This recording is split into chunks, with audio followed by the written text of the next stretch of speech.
¿Cómo estamos? ¿Bien? Qué divertido estar acá. Es un honor tremendo, sinceramente tremendo estar aquí. Si soy honesto, Pastor Dani, te has equivocado, no soy más inteligente que tú. Entonces, si me estás siguiendo por inteligencia, ya fuiste. Lo siento mucho. Ah, simplemente estamos dispuestos a ser usados por Dios en como sea y en cualquier manera. Y agradecidos por ustedes, por lo que están haciendo, agradecidos por esta iglesia. Ah, yo creo esto firmemente en mi corazón, que la iglesia es la esperanza del mundo. Es la iglesia que va a ser el referente, es la iglesia que va a ser... en Isaías 2:2 dice que en aquel día el monte del Señor se le ha levantado sobre todo otro monte. El monte del Señor es la casa del Señor. La casa del Señor es la iglesia. Y todos verán el monte del Señor, verán la iglesia y todos correrán a la iglesia y dirán, vamos al monte del Señor porque ahí vamos a encontrar la respuesta. Ahí nos van a decir cosas que debemos de vivir. Y yo creo que vienen tiempos donde todos van a ver la iglesia resplandeciente. Y todos van a acudir a la iglesia para decir, hey, ¿cómo es que debemos de vivir la vida? ¿Cómo es que debo llevar mi matrimonio? ¿Cómo es que yo debo llevar mi negocio? ¿Cómo es que yo debo llevar mi familia y mi trabajo? Esos días están viniendo. Y ustedes van a ser, y ya lo son, pero van a ser más referentes en esta nación. Y lo sé porque veo corazones dispuestos y listos y abiertos para ser usados. Y quiero tomar un tiempo para decir gracias a sus pastores. Señor, gracias por todo. Tenemos aliados en Sudamérica, en ustedes. Y he aprendido mucho acerca de su país, de su ciudad y otras ciudades alrededor. Y estoy entusiasmado de poder volver más seguido y simplemente mutuamente pulirnos. En Romanos 1:11 dice que Pablo escribía, ¿cuánto yo desearía estar con ustedes en Roma? Y dijo algo muy específico, dijo, estar con ustedes para que yo pueda impartir un don, un regalo espiritual. Y que ustedes también me fortalezcan y nos fortalezcamos mutuamente en la fe. Y hoy día mi oración es que tú y yo seamos fortalecidos en esta noche, compartiendo la fe. Amén. Amén. ¿Por qué no vamos a la Biblia? ¿Estamos listos? Vayan a Santiago. Y vamos a empezar uno. Y antes que arranque con el mensaje mucho, tengo una discrepancia con Santiago. Me frustra. Porque en inglés Santiago es James. En el original es Jacob. Y me pregunto, ¿por qué de Jacob sacan James y Santiago? No sé. Qué frustrante. ¿No? O sea, los traductores. Bueno. Pues vamos a Jacob 1:5. Bueno, Santiago 1:5, perdón. Dice así. Si necesitan sabiduría, pídensele a nuestro generoso Dios y Él se la dará. No les reprenderá por pedirlo.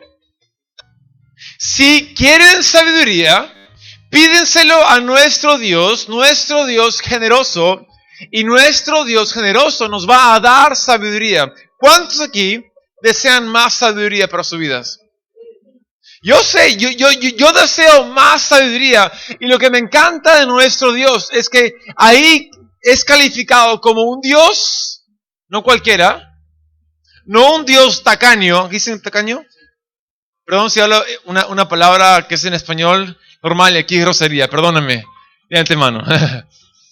No es un Dios tacaño, es un Dios generoso. Digan generoso. ¿Qué significa ser generoso? Hoy día fuimos a comer. ¿Cómo se llama el plato que comí? Comí chivito. Básico, ¿no? Fue un plato generoso, lleno de carnes y comidas y cosas que yo, algo más pequeño, una porción más pequeña, pero una porción generosa vino. Cuando yo voy a pagar por algo, digamos, pagar lo justo no es generoso. Pagar por encima de lo justo es generoso. Dar algo más de lo que alguien se merece es generoso. Dar algo más de lo que alguien pide es generoso. Aquí Dios dice, si tú quieres sabiduría, pídeselo a Dios. No solo te va a dar sabiduría, pero te va a dar en abundancia porque Él es generoso. Y lo que me encanta de esto es que dice lo siguiente. Dios, quiero que capten eso, ¿ya? Al que pide, Dios no le va a reprender. Dios no te va a reprochar, no te va a decir, pero hey, pero guarda, ¿tú me estás pidiendo? ¿Tú el que te equivocaste ayer? ¿Tú el que anoche dices esto? No, a ti no. A ti te voy a dar, pero a ti no. Ese no es nuestro Dios. Aquí dice, si tú deseas sabiduría, pídeselo al Dios generoso, el que da en abundancia, y ¿sabes qué? No te va a reprochar. No tomará en cuenta tus errores, no tomará en cuenta tus fracasos, Él te lo va a dar sin condición alguna. ¿Cuántos quieren servir a un Dios así? Yo sí. Porque nuestro Dios es generoso, amén. Y de aquí sacamos una palabra que va a ser muy divertida hoy día. Oremos juntos. Padre Santo, aquí estamos. Gracias, Señor, por todo lo que haces y cómo nos guías y cómo nos enseñas y cómo nos alientas y cómo nos sigues retando hacia el camino. Dios, hoy simplemente pedimos una cosa, de que nos hables. Dios, aquí estamos con oídos abiertos y ojos abiertos, pero Dios, ábrelas más, porque podamos oír de ti esta noche, que no salgamos de aquí igual como entramos. Dios, aquí nos predisponemos a oír más de ti, en el nombre de Jesús. Y decimos amén, amén y amén. Para que sepan un poco de mí, soy Taylor Barriger, dígame Taylor nomás, soy un pastor en Camino de Vida. Camino de Vida es una iglesia peruana, fundada por mi padre, que es un americano también. Estamos ahí 26 años.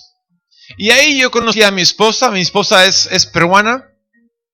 Yo soy nacido americano, pero crecí en Perú. Y si uno es lo que come, soy más peruano que un inca. O sea, soy súper, hiper peruano. Tú me cortas y sangro Perú.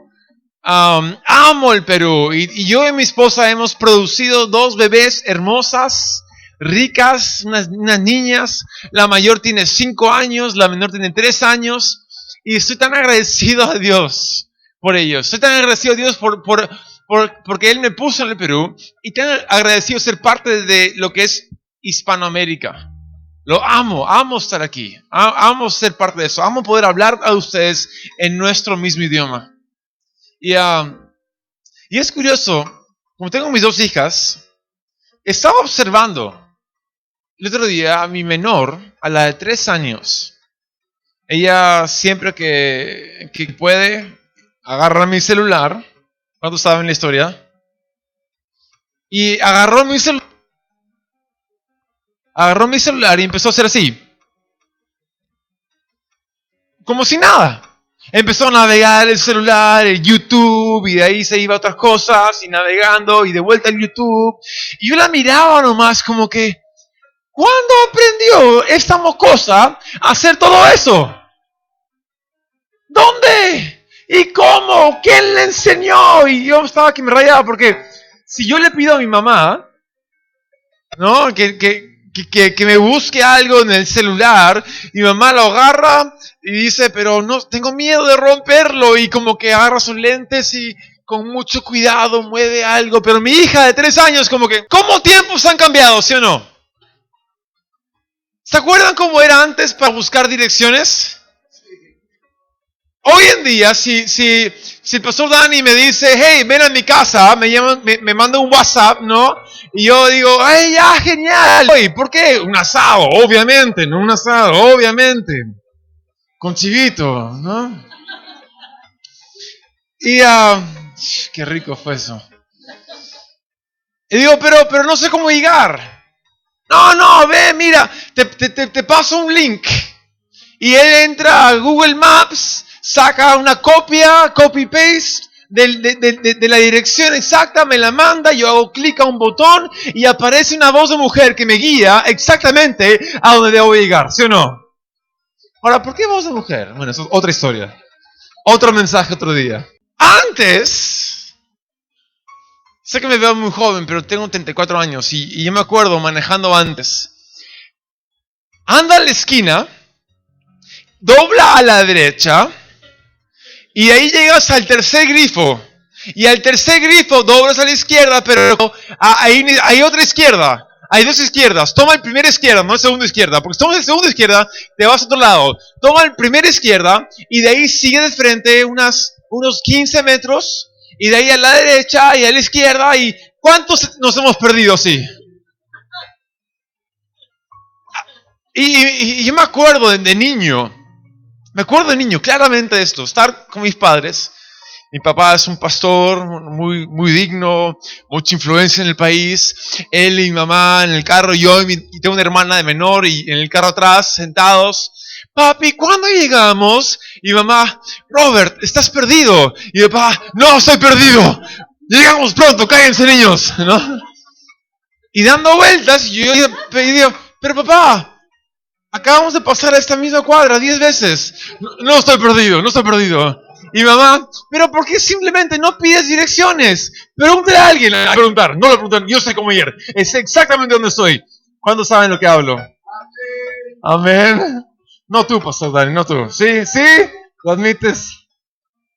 Y me da risa porque de repente mi madre, estamos en la luz roja, mi madre frustrada, sale del carro, va un señor y dice, ¿cómo llego a tal dirección? El señor hace plim, plim, plim, y de repente mi mamá entra y dice, es por allá.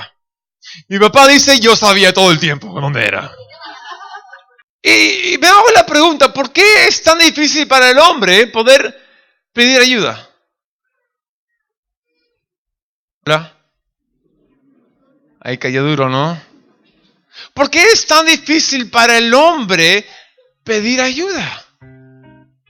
Es que somos orgullosos. Lo amarro al verso anterior. Si uno desea sabiduría, pídeselo a Dios y Dios generosamente te va a dar sabiduría. ¿Por qué hay gente que no tiene sabiduría? Hola. ¿Sabes que tú y yo no llegamos a nuestro destino? No porque Dios no desea que lleguemos, pero porque no le pedimos sabiduría para llegar a nuestro destino.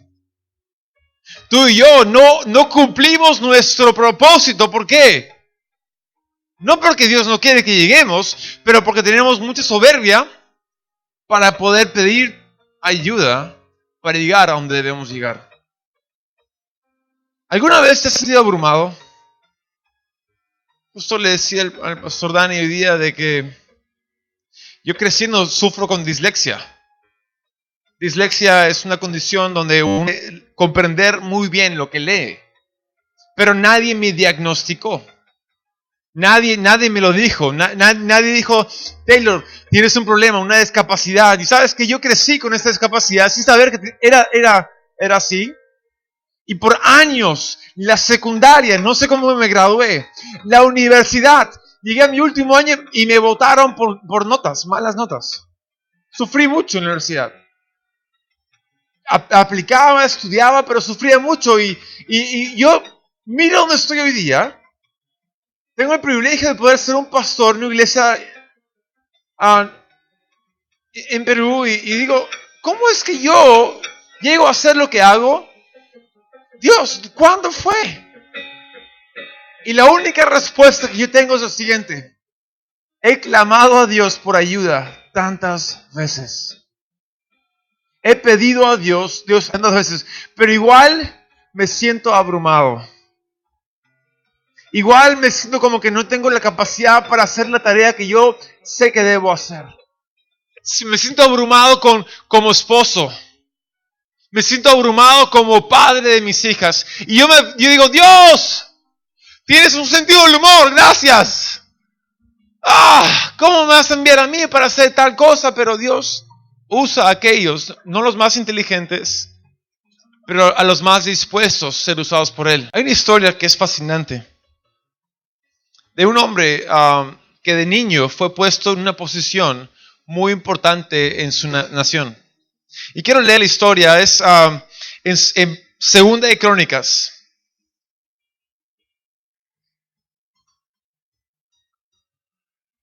Segunda de Crónicas, capítulo 6. Y es fascinante esta historia. Tenemos a un adolescente que llega a ser presidente de su nación.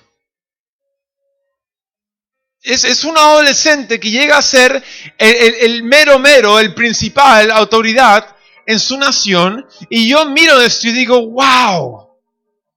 ¿Te imaginas un adolescente como presidente de Uruguay? Sería una burla, ¿sí o no? Esto ocurrió en la vida real. Leamos la historia en 2 de Crónicas, capítulo 26, verso 1. Todo el pueblo de Judá había coronado a Usías, hijo de Amasías, quien tenía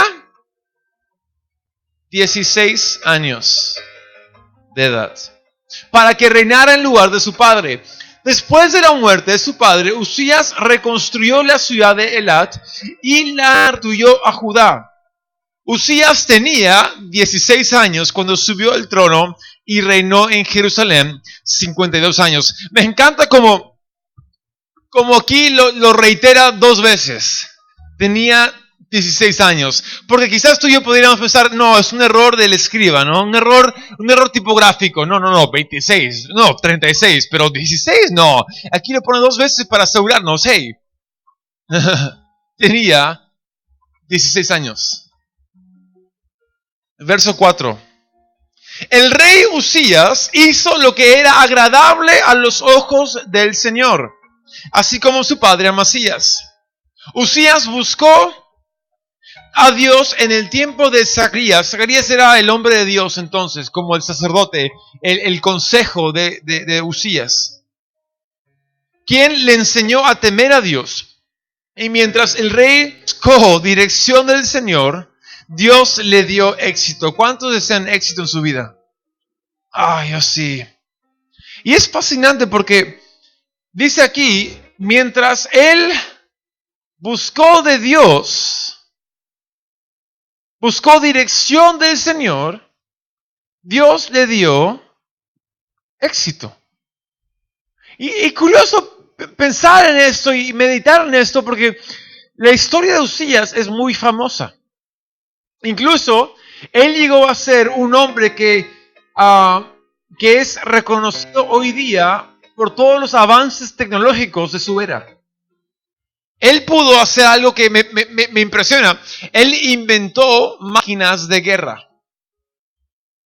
Quiero leerlo aquí con ustedes. Quizás... mira, porque del 6 adelante habla, quiero cortar la historia un poco por tiempo, y ir de frente al verso 14. Verso 14 dice así: Usías proveyó a todo el ejército de lanzas, cotas de mallas, arcos, piedras para ondas. También edificó estructuras sobre la muralla de Jerusalén, diseñadas por expertos para proteger a los que disparaban flechas, y esas máquinas lanzaban grandes piedras. Después, desde torres y esquinas de la muralla. Su fama se extendió por todas partes porque el Señor le dio maravillosa ayuda y luego llegó a ser muy poderoso. Aquí dice que él inventó catapultas, máquinas de guerra. Yo me pregunto esto: ¿cuándo fue que un niño de 16 años, yo me acuerdo, yo a los 16 años me sacaba los mocos todavía, o sea, Y a veces me la comía, ¿no? O sea, seamos honestos. ¿Quién a los 16 puede regir una nación? ¿Y cuándo fue que Usías llegó a ser tan bueno para poder regir una nación tan bien? ¿Es que hubo escuela especial para él? No, yo no sé. Hubo... ¿Qué fue? Y me encanta que al final nos dice por qué. Dice de nuevo, su fama se extendió por todas partes porque el Señor le dio maravillosa ayuda. Digan conmigo, maravillosa ayuda. Llegó a ser muy poderoso. ¿Cuántos deseamos maravillosa ayuda de Dios? Para hacer lo que Dios nos ha llamado a hacer. Para ser buenos padres, buenas madres. Para ser buenos jefes, buenos trabajadores, buenos aportadores a la sociedad. Dios dice aquí, yo entiendo lo siguiente, de que si yo deseo sabiduría, se lo pido a Dios y Él me lo dará, ¿no? Y generosamente, sobreabundantemente, más de lo que merezco, y no va a tomar en cuenta mis errores. Me lo va a dar. Y aquí vemos un ejemplo de un hombre que pidió a Dios sabiduría, buscó de Dios dirección, y Dios le dio maravillosa ayuda. Es curioso, estaba hace años. Tuve el privilegio en un transcurso entre la edad y volver al Perú para ser misionero en Perú. Tuve un tiempo maravilloso. ¿Conoces al doctor Edwin Luis Cole? ¿Has oído de él? Sí, de Hombría al Máximo. Es un hombre que a los 50 años de edad empezó su ministerio.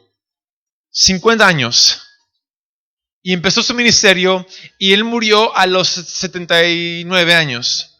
Para cuando murió, su ministerio estaba en más de 200 países del mundo. Impresionante lo que hizo.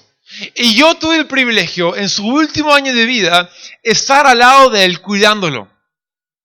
Él se puso muy enfermo y yo dormía en su cuarto al lado de él, lo cuidaba, lo llevaba al baño de noche y le atendía todo el día y yo era voluntario, lo hice porque quería. Dios fue increíble en poder dejarme hacerlo. Y recibí mucha sabiduría. Y un día lo estaba llevando a ministrar. Y voy a ser honesto, yo era un joven de 19 años y muy inseguro. Y yo estaba ahí manejando el carro y Dr. Cole estaba a mi lado, mi héroe, el mentor de mi viejo, de mi papá. Y yo, es Dr. Cole. Dr. Cole. No lo mires mucho, actúa cool, se bacán. Y no hablé nada en todo el camino. No hablé nada, no dije nada. Él me hacía preguntas, yo le respondía, pero nunca le hice el habla. ¿Cómo le hago el habla a un hombre así, no? ¿Cómo que, hey, Dr. Cole, ¿qué es tu vida? No, ¿cómo lo voy a hablar así? Imposible. Y él fue, ministró increíblemente, y yo fui bendecido por él. A la vuelta ya me entró un poco más de coraje. Y dije, voy a hacer una pregunta. Y todo el tiempo en la conferencia yo dije, ¿qué pregunta? Ya sé la pregunta. En el carro estaba listo con la pregunta en la lengua y esperé el momento adecuado y dije, Dr. Cole,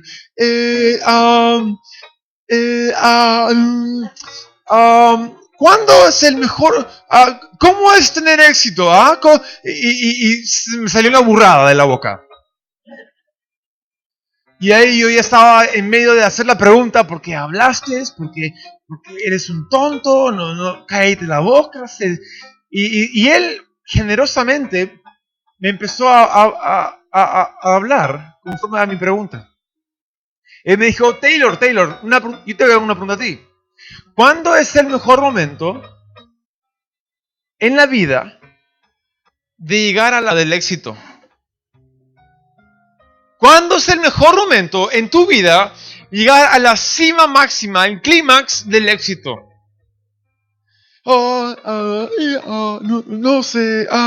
Dijo, como no respondía yo, y él me dijo, bueno, te digo, el mejor momento de llegar al éxito en tu vida es después en la vida, no al inicio en la vida.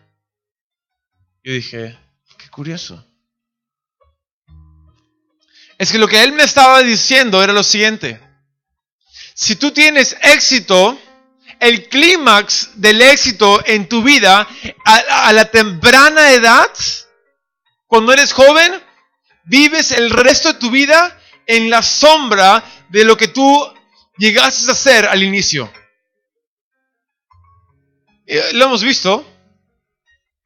No, yo adoro el fútbol y tenemos a un jugador importante en Sudamérica que es Maradona. El clímax de su vida en éxito fue hace años. Y él ahora vive en la sombra de lo que él fue, ¿sí o no? ¿Cuándo es el mejor momento de llegar a la cima del éxito en tu vida? Y él me dijo, no es al inicio, es al final. Yo en ese momento dije, qué buena pregunta hice, gracias a Dios. No, como que, ¿no? Pero a esto llego. Él no me estaba diciendo, Taylor, no tengas éxito en temprana edad. No, ten éxito. Resurge en la vida. Ten mucho éxito. Pero no llegues al destino. Nunca llegues a tu destino final. Llegues a creértela, básicamente. Cuando tengas éxito, no te la creas. Sé humilde. Porque si te la crees, es para abajo de ahí en adelante. ¿Cuándo es el mejor momento en nuestras vidas de llegar a la cima del éxito? Al final de nuestras vidas. Viendo la vida de Usías es fascinante porque vemos que en este punto él llegó a tener mucho éxito. Llegó a ser famoso. Reyes lo conocían, lo admiraban. Lo reconocían por todo. Él llegó a ser muy poderoso, muy fuerte. Pero veamos aquí en el siguiente verso. Verso 16. Pero cuando llegó a ser muy poderoso, Usías también se volvió orgulloso, lo cual resultó en su ruina. Pecó contra Dios cuando entró al santuario del templo del Señor personalmente a quemar incienso sobre el altar de incienso. Ahí vemos un nombre nuevo, Azarías. Azarías, el sumo sacerdote, fue tras él junto con 80 sacerdotes del Señor. Todos ellos eran hombres valientes, dice. Enfrentaron al rey Usías y le dijeron, ¿no es usted, Usías, a quien corresponde quemar incienso al Señor? Esa función es exclusiva para los sacerdotes, los descendientes de Aarón, los cuales son apartados para este servicio. Salga del santuario porque has pecado. El Señor Dios no le honrará por esto. Verso 19. Usías, que tenía en sus manos un recipiente para quemar incienso, se puso furioso, digan furioso. Y mientras expresaba su rabia contra los sacerdotes ante el altar del incienso del templo del Señor, le brotó de pronto lepra en la frente. Cuando Azarías, el sumo sacerdote, y los demás sacerdotes vieron la lepra, lo sacaron del templo a toda prisa.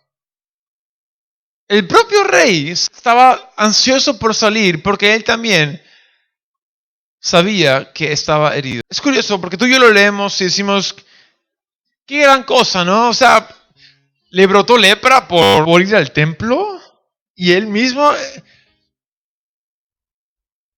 Yo creo que ese es el asunto. Hay dos nombres claves aquí. Tú puedes ver, y te lo marco para que lo leas después, en 2 de Crónicas 26:5, que Usías buscó al Señor en el tiempo de... ¿Quién? ¿Quién dice ahí? Zacarías. ¿Saben que Zacarías ya no aparece ahí? Es la única vez mencionado, la única vez que mencionan su nombre. Y yo me pregunto, en el mejor de los casos, ¿qué pasó con él? ¿Qué pasó con el mentor del rey Usías? Yo quiero pensar lo siguiente. ¿Ya? Quiero pensar lo siguiente, que un día de anciano muere Zacarías. Muere el papá sustituto del rey Usías. El rey Usías lo había honrado, había aprendido todo de parte de él. Con él aprendió a temer a Dios, a buscar de Dios. Muere Zacarías, hace una ceremonia, luto por un mes, todos llorando. De repente viene el nuevo sumo sacerdote, Azarías, otro mocoso que no sabe nada. El rey Usías lo mira. ¿Y tú quién eres? Soy Azarías, el nuevo hombre de Dios aquí en el templo. Yo soy tu jefe. ¿Te imaginas eso? Usías lo miró a él. ¿Tú quién eres para enseñarme a mí? Hola. Vemos que el rey Usías se volvió soberbio, tanto así que él quería hacer la obra de Azarías. Tanto así que él era, yo mismo soy, yo sé más que tú, sale el camino, yo lo hago. Y honestamente, probablemente, el rey Usías conocía más que este joven Azarías. Probablemente tenía más trayectoria en cómo complacer a Dios que este joven Azarías. Pero ese no es el punto.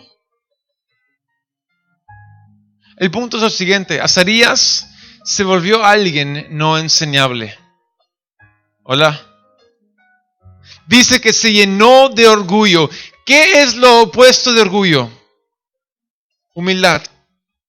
Pero en nuestro contexto hay que derrumbar algunos pensamientos.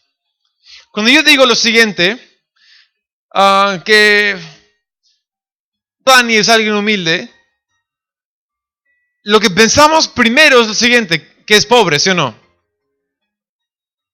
Que tiene 0 billetes, 0 balas, no hay nada en el bolsillo. Yo no quiero ser humilde, ¿eh? Yo no quiero, yo quiero poder comer bien, yo quiero poder manejar mi auto, yo no quiero ser pobre. Mira, humildad tiene nada que ver con pobreza. Humildad y pobreza no son sinónimos. Igual como orgullo y riqueza no son sinónimos. Hay parecidos, hay entrelazados, por supuesto. Pero, ¿qué significa humildad? Humildad significa ser enseñable. Orgullo significa ser no enseñable. Alguien orgulloso lo sabe todo. Alguien humilde está dispuesto a siempre aprender. Por eso amamos a sus pastores. Realmente los amo mucho porque están dispuestos a aprender. Cargan una humildad, disposición de aprender que es impresionante. A mí me ayudó mucho a entender eso. Porque a mí me reta a ser más humilde. Aquí vemos que Azarías tuvo que enfrentar al rey Usías con 80 otros hombres. O sea, se fue en pandilla. ¿No? ¿Alguna vez te has ido a enfrentar a alguien con 80 otros brothers? ¿No? Eso ya es algo bien fuerte, ¿sí o no? A mí me han atrapado así, tipo, después de un partido de fútbol, la pandilla, ¿no? La hinchada, y yo con miedo, orando, Dios, sálvame. Mi hinchada total de otro equipo, ¿no? Me rindo, ya no soy este equipo. ¿Qué equipo eres? Soy tu equipo, ¿no? Pero vemos que el rey Usías, aunque fue enfrentado por el hombre de Dios y 80 otros brothers, dijo, ¿ustedes quién son? ¿Quién eres tú para decirme qué debo hacer? Y en ese momento de orgullo, ¿qué ocurrió? Lepra. Ahora, lepra es algo curioso porque ya no se ve como antes, obviamente. Es prácticamente extinto. Hay en regiones muy pobres, en partes de África y lo demás, pero no lo vemos. Lepra es una enfermedad en la piel súper contagiosa.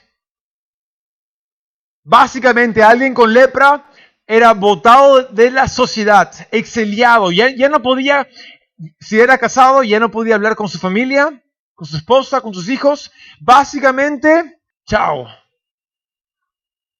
Y si entraba a la ciudad por algo, tenía que gritar, ¡soy leproso! ¡Soy leproso! ¿Te imaginas a alguien ir de ser rey a ser alguien exiliado por vergüenza, por un mal? Dice que vivió el resto de su vida solo, apartado, sin su familia, sin ser rey. Ahora, me hago la pregunta.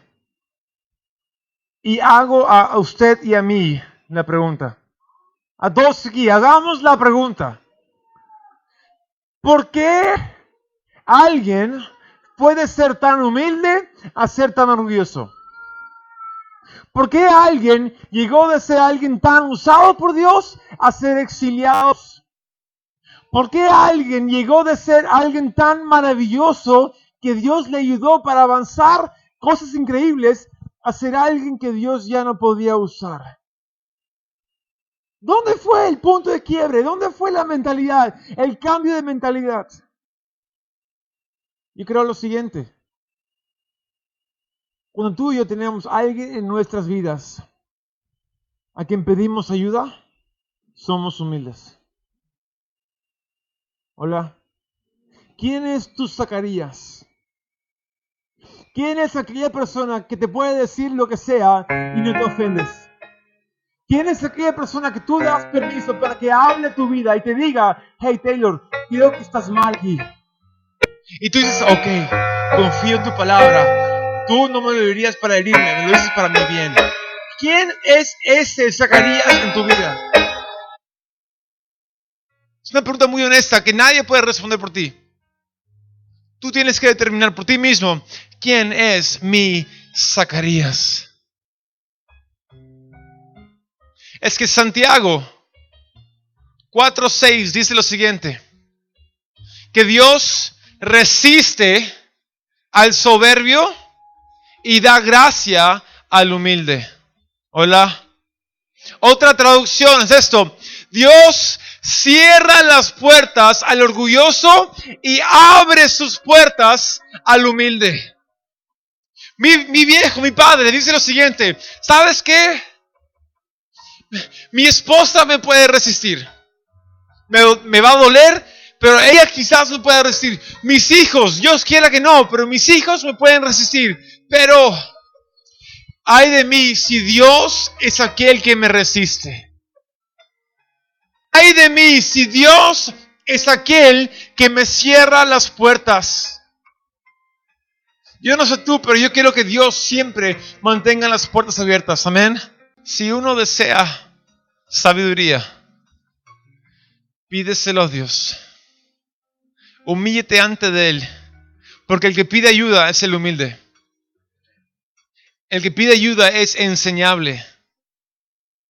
Pídeselo a Dios y Dios generosamente te lo va a dar.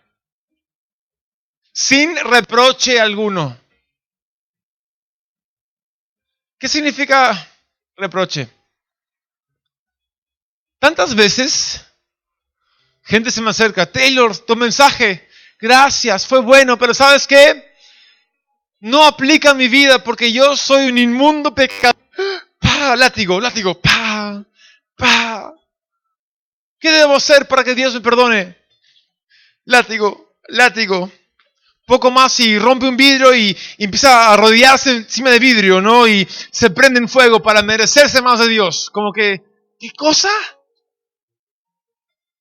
Jesús pagó el precio total por cada uno de nuestros pecados. No, Taylor, pero yo sé eso, pero yo acepté a Jesús, pero después metí las patas y la malogré y pequé y soy mal. Y Dios me ha maldicho. ¿Sabes qué? ¿Sabes lo que dice mi Biblia? En 2 Timoteo, escriban este verso. En 2 Timoteo 2:13. 2 Timoteo 2:13 dice lo siguiente: cuando somos infieles, Dios sigue siendo fiel. Hola. Cuando somos infieles, Dios sigue siendo fiel. ¿Por qué? Porque Dios no puede negarse a sí mismo, dice la Biblia. Cuando tú y yo la fregamos, metemos la pata, pecamos, grites a tu esposo o lo que sea, Dios no te va a reprochar. Él te ama. Él es fiel contigo. ¿Por qué? Porque Él no puede negarse a sí mismo. Entonces, la fidelidad de Dios no es condicional a nuestra fidelidad. La fidelidad de Dios es condicional a su fidelidad. Dios es fiel porque Dios es fiel. Eso significa que Dios no nos reprende por pedir sabiduría. Eso significa que Dios no nos va a reprochar porque no lo merecemos. Si tú pides, Él da. Si tú deseas, Él está dispuesto. Concluyo con este pasaje. En Isaías, es fuerte esto. En Isaías 6:1 dice así. Isaías 6:1 dice que Isaías vio algo de una revelación de Dios. Lo quiero leer mejor, no equivocarme. Isaías 6, verso 1. Dice así: en el año que murió el rey Usías, vi al Señor sentado en un majestuoso trono. En el año que murió el rey Usías, y continúa todo el capítulo de hablar de cómo Dios abrió los cielos y derramó su gloria sobre la tierra. En el año que murió el rey Usías, Dios abrió su gloria a la tierra. ¿Sabes qué significa eso? En Santiago 4:6, que dice que Dios cierra la puerta al orgulloso y abre sus puertas al humilde. Pero yo no deseo que por mi culpa mi familia viva con puertas cerradas. Yo no quiero que por mi culpa mi negocio viva con puertas cerradas de la gloria de Dios. Yo no quiero que mi iglesia viva con puertas cerradas. Entonces yo deseo tener a alguien en mi vida, un Zacarías, a quien yo pueda acudir. Yo deseo ser alguien súper humilde. No para jactarme de ser humilde, pero humilde para que Dios abra sus puertas y todos sean bendecidos. Ay, que Dios no me resista. Yo deseo puertas abiertas en todo lugar, amén. Si tú deseas sabiduría, no te la creas, pídasela a Dios. Y Dios, generoso, que da sobreabundantemente, te la va a dar. ¿Quién desea esta maravillosa ayuda de Dios? Amén. Pónganse de pie conmigo. Y todos ahí. Yo no pretendo conocer tu vida. Yo no pretendo conocer tu situación. Yo no pretendo saber de dónde vienes y cómo vienes. Pero lo que sí quiero hacer es orar junto con ustedes. Tú y yo orar juntos. Para que Dios nos dé esta maravillosa ayuda. Para que nos sobreabunde con su gracia y con su sabiduría. Para que tú y yo realmente seamos aquella iglesia de Isaías 2:2 a quien gente acude para ayuda. Y que sepamos cómo ayudarles. No porque somos más inteligentes, pero porque Dios ha dado esa maravillosa ayuda. Que la sociedad nos mire y nos vea diciendo: ¿sabes qué? ¿De dónde sacas eso? ¿Cómo eres tú esto? Y tu respuesta y mi respuesta es el siguiente: yo no sé, pero yo pedí a Dios y Él me lo dio. Esta noche quiero pedir por matrimonios restaurados al 100%. Quiero pedir por hijos que vuelvan a padres y que padres vuelvan a hijos. Quiero pedir sabiduría para tu negocio, para que en tu trabajo tú puedas traer soluciones de ayuda, soluciones que impactan y puedan ayudar que todo sea mejor en tu empresa. En todo lugar donde camines, donde pises, que Dios bendiga tus pasos. ¿Por qué? Porque tú eres alguien que lleva la ayuda maravillosa de Dios a donde vayas. Padre Santo, aquí estamos en el nombre de Jesús, agradecidos por ti, porque tú eres Dios. Sabemos de que tú eres fiel. Aunque somos infieles, tú sigues siendo fiel, Dios, porque tú no puedes negarte a ti mismo. Padre, gracias por tu bondad, gracias por tu sabiduría, gracias por tu generosidad, Dios. Tú nos das más de lo que merecemos. Entonces, en el nombre de Jesús pedimos, Dios, danos sabiduría. Señor, danos sabiduría. Generosamente, danos sabiduría, para que podamos ser usados por ti de maneras increíbles. Para el ministerio, pero también para nuestra casa, el hogar, para nuestra familia. A donde caminemos, Dios, que tú nos lleves y nos ayudes en el nombre de Jesús. Dios, que no nos resistas nunca, sino que tu puerta siempre esté abierta por encima nuestro. Esto lo pedimos en el nombre de Jesús. Y decimos amén, amén y amén. Gracias, iglesia.